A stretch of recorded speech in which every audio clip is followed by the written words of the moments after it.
So hello students, welcome back once again to Prakashan classes. और आज हम लोग सीखेंगे chapter number 2 business studies, forms of business organisation, cooperative society के बारे में। कोऑपरेटिव सोसाइटी के बारे में हम लोगों ने ऑलरेडी उसका फीचर्स, उसका मेरिट्स एंड उसका डीमेरिट्स को कवर कर लिया था। आज हम लोग कवर करेंगे कि कितने तरह का कोऑपरेटिव सोसाइटी होता है, ठीक है, टाइप्स ऑफ कोऑपरेटिव सोसाइटी, ठीक है। So let us start. सबसे पहले हम देख लेते हैं, सबसे पहला होता है कंज्यूमर कोऑपरेटिव सोसाइटी, देन आता है प्रोड्यूसर्स कोऑपरेटिव सोसाइटी, देन आता है मार्केटिंग कोऑपरेटिव सोसाइटी, देन आता है farmers cooperative society, credit cooperative society, ठीक है, एंड कोऑपरेटिव हाउसिंग सोसाइटी। तो बेसिकली हम ध्यान से देखिए, there are 6 types of cooperative society. Cooperative society 6 तरह का होता है। There are 6 types of cooperative society. Cooperative society 6 तरह का होता है, ठीक है। There are 6 types of cooperative society. तो let us discuss in detail about consumers cooperative society. Consumers cooperative society क्या होता है, ठीक है, what is consumers cooperative society, ठीक है। नाउ कंज्यूमर्स कोऑपरेटिव सोसाइटी क्या होता है, लिखा है it is established to protect the interest of the consumers. It is established to protect the interest of the consumers. इसका मतलब क्या होता है, ठीक है। देखो क्या होता है कि कंज्यूमर्स लोग मिलकर अपने एक सोसाइटी बनाता है। क्यों बनाता है?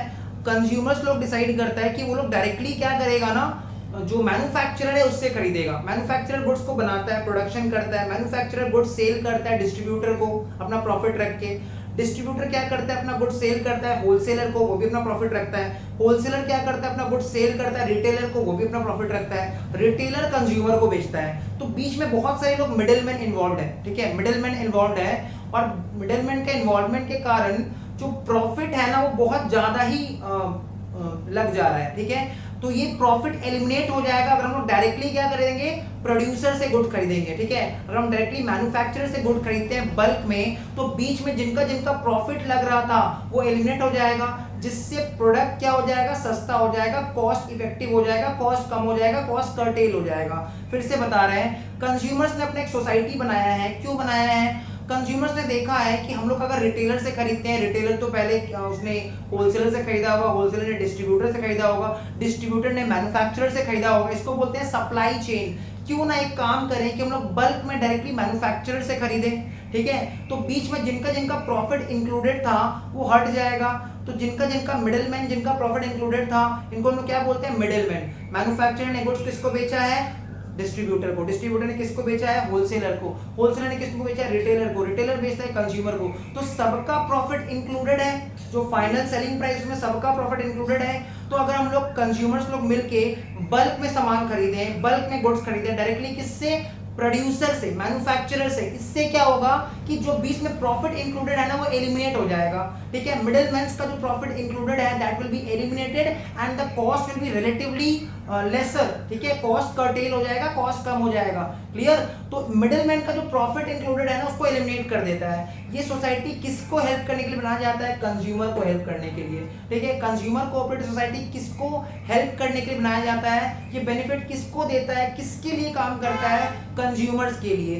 कंज्यूमर कोऑपरेटिव सोसाइटी में क्या होगा, it protects the interest of the consumers. क्यों एस्टैब्लिश किया गया, क्यों बनाया गया consumer cooperative society? To it has been established to protect the interest of the consumers. Consumers का हित के लिए बनाया गया, कंज्यूमर्स के बेनिफिट के लिए बनाया गया।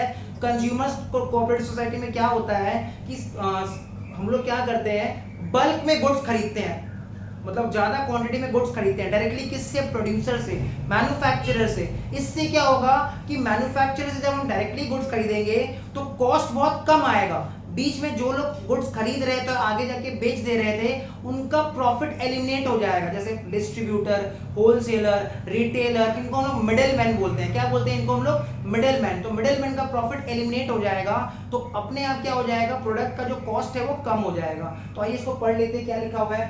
Consumer cooperative society is established to protect the interest of the consumers. किसका इंटरेस्ट को प्रोटेक्ट करने के लिए बनाया गया है, It has been established to protect the interest of the consumers.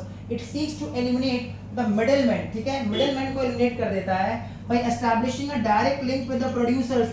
Directly हम लोग किससे खरीद रहे हैं? मैन्युफैक्चरर से खरीद रहे हैं, तो बीच में जो मिडलमैन है ना वो लोग एलिमिनेट हो गए. क्लियर, वो लोग एलिमिनेट हो गए. It purchases goods of daily consumption directly from the manufacturers और wholesalers in bulk quantity.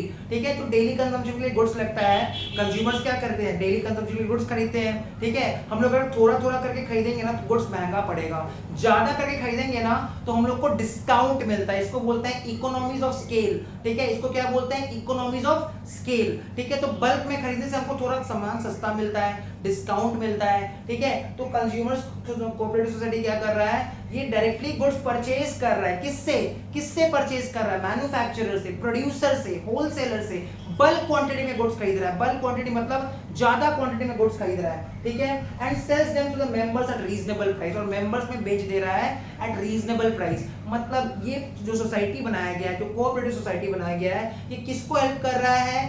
Consumers को हेल्प कर रहा है. कंज्यूमर कोऑपरेटिव सोसाइटी का काम क्या है? ये गुड्स डायरेक्टली किससे खरीदेगा? प्रोड्यूसर से खरीदेगा, मैन्युफैक्चरर से खरीदेगा, होलसेलर से खरीदेगा, बल्क में खरीदेगा.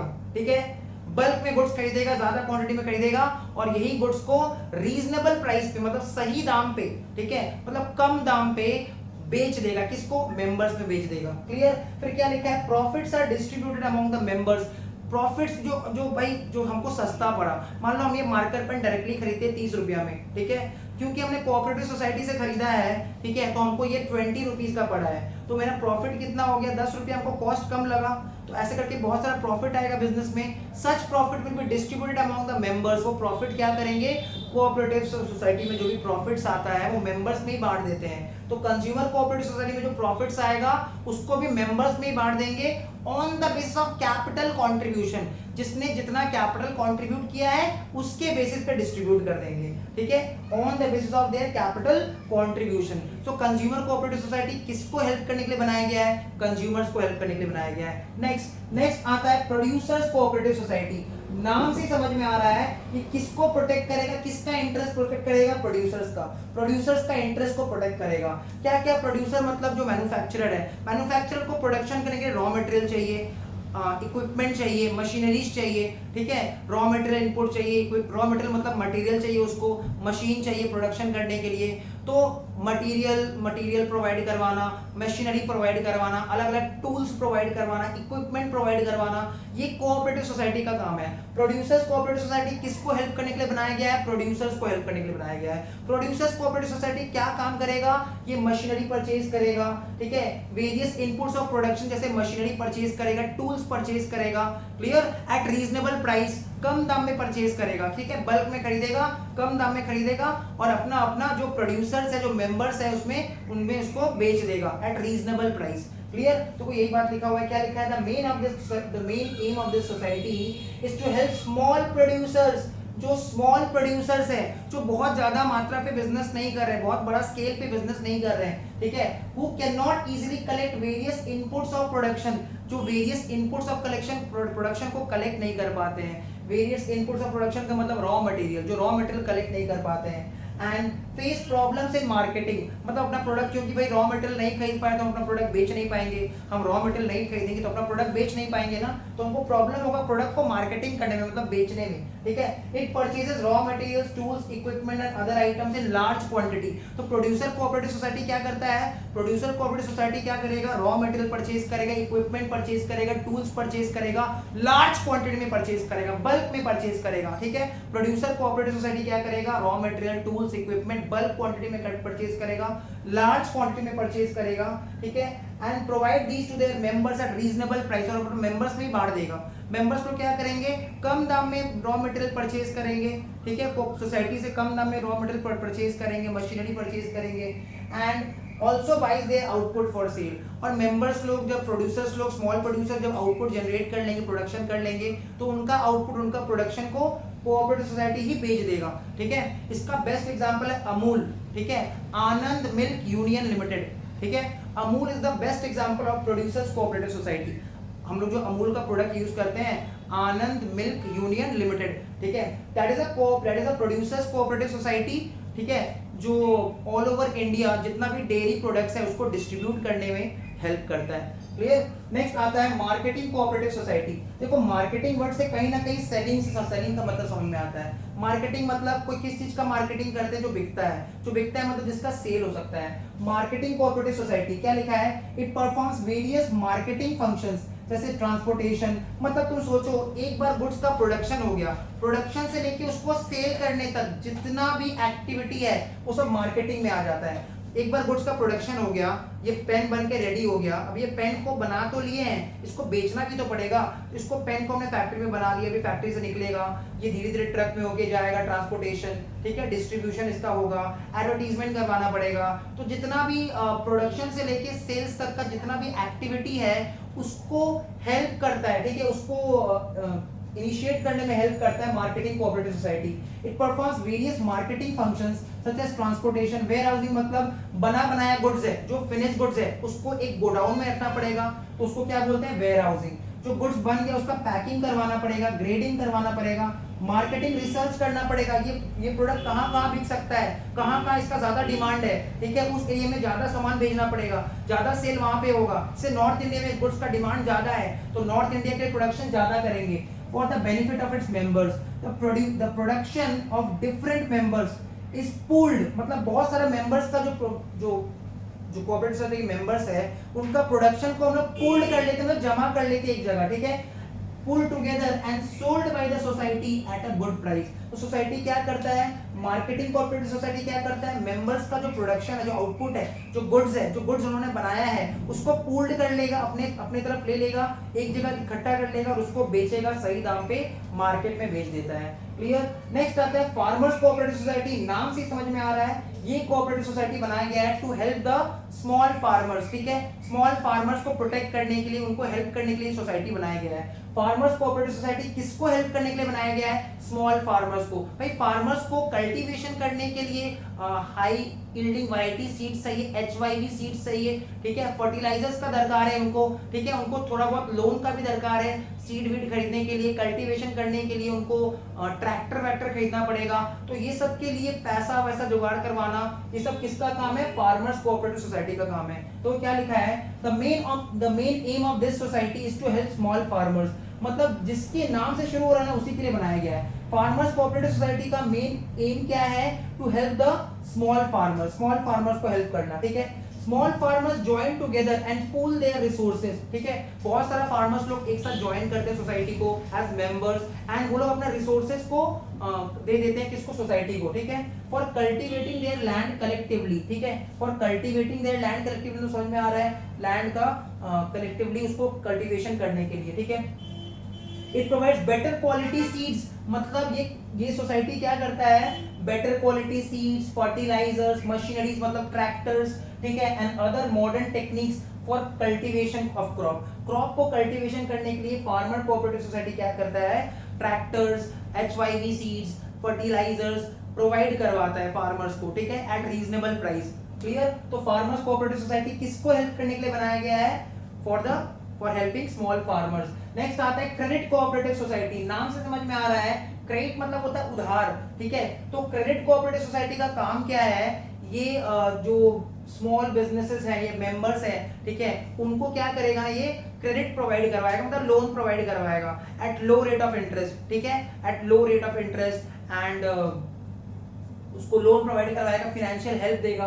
तो वो क्या लिखा है क्रेडिट कोऑपरेटिव सोसाइटी में, the main aim of this society is to provide financial help, मतलब रुपया पैसा का हेल्प दे रहा है, ठीक है, रुपया पैसा का हेल्प दे रहा है in the form of loans to its members, अपने मेंबर्स को फाइनेंशियल हेल्प देगा, मतलब लोन प्रोवाइड करवाएगा अपने मेंबर्स को।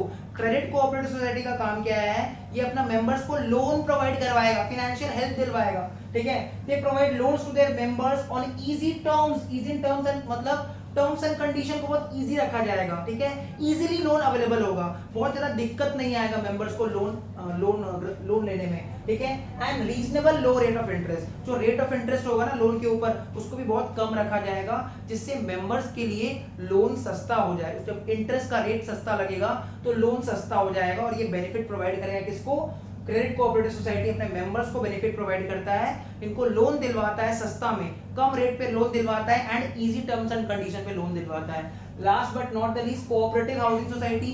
कोऑपरेटिव हाउसिंग सोसाइटी क्या करता है, ये अपना मेंबर्स को हाउसेस बना के देता है, ठीक है, ये अपना मेंबर्स को हाउसेस बना के देता है और उनसे कम दाम लेता है, रीजनेबल प्राइस लेता है और उनको इंस्टॉलमेंट फैसिलिटी भी प्रोवाइड करवाता है। कोऑपरेटिव हाउसिंग सोसाइटी क्या करता है, अपना मेंबर्स को ये हाउसेस बना के देता है, ठीक है, या फिर फ्लैट बना के देगा, प्लॉट ऑफ लैंड प्रोवाइड करेगा, ठीक है, प्लॉट ऑफ लैंड प्रोवाइड कर दिया, एक प्लॉट प्रोवाइड कर दिया तुमको और तुमने उसको इजी इंस्टॉलमेंट में पेमेंट कर दिया, तुमको फ्लैट बना के दे दिया, घर बना के दे दिया, तुमने उनको इजी इंस्टॉलमेंट पेमेंट कर दिया at very low rate of interest, instalment facility भी अवेलेबल होता है, ठीक है। सो कोऑपरेटिव हाउसिंग सोसाइटी में क्या लिखा है, the main aim of this society is to provide houses, ठीक है, ये घर बना के देता है, हाउसेस बना के देता है to the people with limited income, भाई जिसका इनकम लिमिटेड है, ठीक है, जो एक बार में एक पूरा घर नहीं खरीद सकता, जो इंस्टॉलमेंट में घर खरीदना चाहता है, उसको कोऑपरेटिव सोसाइटी अपने मेंबर्स को हेल्प करता है, उनको घर बना के देता है एट रीजनेबल प्राइस, ठीक है, at reasonable price and also give the option of paying instalment. यहाँ पे मेंबर्स के पास ऑप्शन है कि वो लोग इंस्टॉलमेंट में घर का दाम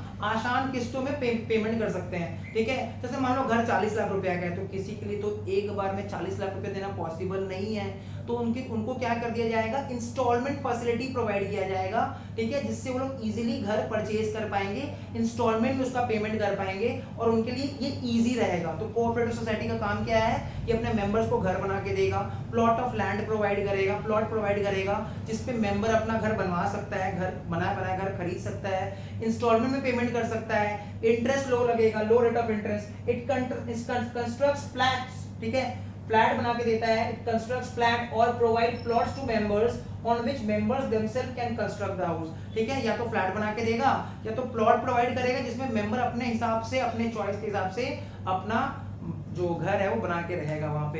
clear? So this was all about types of cooperative society. Types of cooperative society में यहाँ तक होपफुली यहाँ तक सब कुछ समझ में आ गया होगा। कुछ भी डाउट रहेगा तो कमेंट सेक्शन में लिख देना। इसके साथ हमारा टॉपिक कोऑपरेटिव सोसाइटी खत्म हो गया।